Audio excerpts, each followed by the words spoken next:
रात का अंधेरा और शहर से दूर एक हेरिटेज होटल जो लवर्स की पहली पसंद है। यहाँ की फिजाओं में हर तरफ रोमांस नजर आ रहा था, लेकिन एक अजीब सी सनसनाहट भी थी, जैसे कोई बेजान रातों में कहानियां सुना रहा हो। कबीर और नेहा प्यार के कुछ पल साथ बिताने के लिए यहाँ आए हैं। होटल के कमरे में फैली लेवेंडर की खुशबू उनका रोमांस और बढ़ा रही है, लेकिन नेहा की नजर जब कुछ खाली फोटो फ्रेम्स पर जाती है तो वो हैरान हो जाती है। वो कबीर से कहती है, ये खाली फ्रेम तुम्हें कुछ अजीब नहीं लग रहा कबीर? कबीर हंसकर कहता है, बेबी ये होटल है, किसी का घर नहीं जहाँ हर फ्रेम फैमिली मेंबर्स की पिक से भरा हो। कबीर और नेहा एक दूसरे के साथ बिताए इन पलों को हमेशा के लिए यादगार बनाने वाले थे, इसलिए वो एक दूसरे के प्यार में पूरी तरह डूबे हुए थे।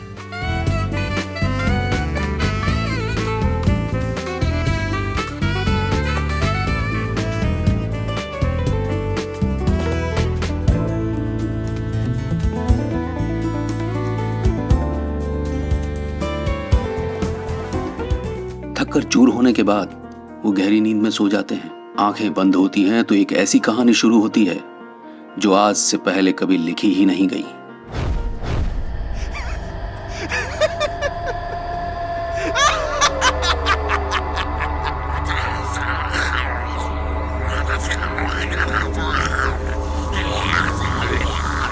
एक भयानक सपने से नेहा की नींद टूट जाती है।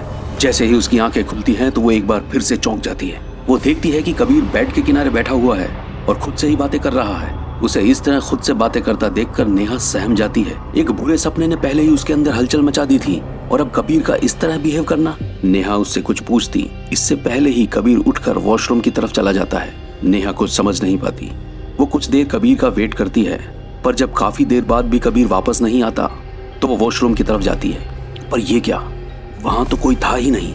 वो अंदर तक सहम जाती है, आखिर कबीर यूं अचानक कहाँ गायब हो गया।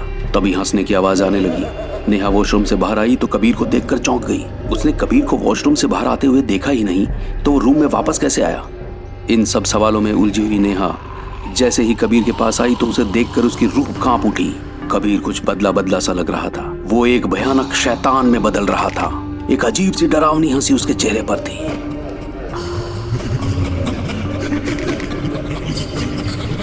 कुछ ही देर में वो पूरी तरह हैवान बन चुका था। उसने नेहा को अपनी मजबूत बाहों में जकड़ लिया। नेहा ने खुद को छुड़ाने की कोशिश की, पर उसकी सारी कोशिशें बेकार गईं। मैंने कहा था ना, तुम्हें किसी का नहीं होने दूंगा। नेहा की चीख रात के सन्नाटे को चीर गई। कबीर, क्या हो गया है तुम्हें?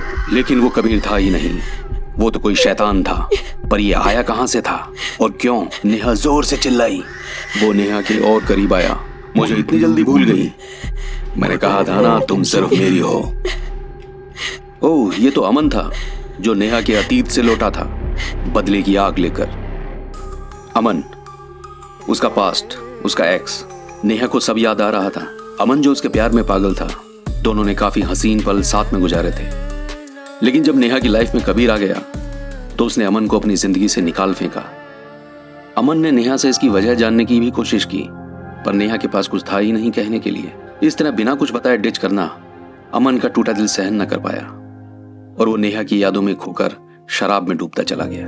उसके लड़खड़ाते कदम उसे संभाल ना सके और वो तेज रफ्तार गाड़ी के सामने आ गया। सब खत्म हो चुका था। प्यार पहले ही मर गया था और अब अमन भी मर चुका था। ये जानने के बाद नेहा बुरी तरह सहम गई। उसने अमन से माफी मांगी, पर अमन के भूत पर कोई फर्क नहीं पड़ा। तभी कबीर की आवाज सुनाई दी, नेहा किसी भी तरह खुद को इसकी कैद से दूर करो। नेहा को कबीर कहीं दिखाई नहीं दिया। वो दिखता भी कैसे, क्योंकि अमन की रूह ने कबीर के जिस्म पर कब्जा कर लिया था और जो सामने था वो कबीर और अमन का मिला जुला रूप था। कभी कबीर अमन पर हावी हो जाता तो कभी अमन कबीर पर। तभी कबीर ने फिर कहा, नेहा नेहा नेहा, किसी भी तरह इस फोटो फ्रेम को तोड़ दो। नेहा ने अपनी पूरी हिम्मत जुटाई और अमन से अलग होकर उस फ्रेम पर वाइन ग्लास फेंक दिया। फ्रेम के टूटते ही सब शांत हो गया। कबीर के जिस्म से अमन की रूह भी आजाद हो गई। कबीर को होश आया। दोनों रूम से बाहर भागे। रिसेप्शनिस्ट उन्हें ऐसी हालत में देखकर हैरान हो गया। उसने नाम पूछकर रजिस्टर में उनकी एंट्री चेक की तो वो भी चौंक गया। उसने पूछा, क्या आप दोनों यहाँ कभी आए थे? कबीर और नेहा रजिस्टर में अपना नाम चेक करते हैं, पर वहां उनकी कोई एंट्री होती ही नहीं है। ये कैसे हो सकता है? रिसेप्शनिस्ट भी कहता है कि उसने उन्हें होटल में आते हुए देखा ही नहीं। जबकि कल पूरे टाइम रिसेप्शन पर वही था। ये जानकर दोनों को फिर से एक झटका लगता है और दोनों बाहर निकल जाते हैं। रिसेप्शनिस्ट भी कुछ समझ नहीं पाता। अब उनकी गाड़ी होटल से दूर जा रही थी, पीछे एक अनसुलझी कहानी छोड़कर। नेहा अभी भी डरी हुई थी, लेकिन उसके चेहरे पर बच निकलने का सुकून भी था। कबीर, फाइनली सब ठीक हो गया। लेकिन कबीर ने कुछ न कहा, बस वो ड्राइव करता रहा। नेहा को लगा कि कबीर उसके और अमन से जुड़े पास्ट को जानकर उससे नाराज है। वो कबीर से इस बारे में डिस्कस करती। उससे पहले ही कबीर ने नेहा की तरफ देखा तो उसकी आंखें फट कर रह गईं। वो कबीर था ही नहीं, यानी अमन फिर से आ चुका था, या वो कहीं गया ही नहीं था। कबीर ने गाड़ी की रफ्तार बढ़ा दी।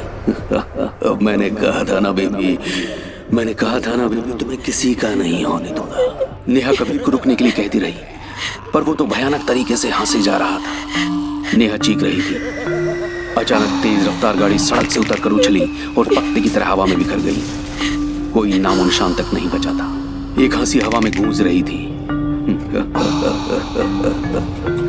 मैंने कहा था ना, तुम्हें किसी का नहीं होने दूंगा। कुछ कहानियां प्यार से लिखी होती हैं और कुछ सिर्फ इंतकाम की आग से। फ्रेंड्स, ये कहानी कैसी लगी कमेंट करके ज़रूर बताएं, और चैनल पर नए हैं तो सब्सक्राइब ज़रूर करें। मिलते हैं एक और नई कहानी के साथ। Thank you friends.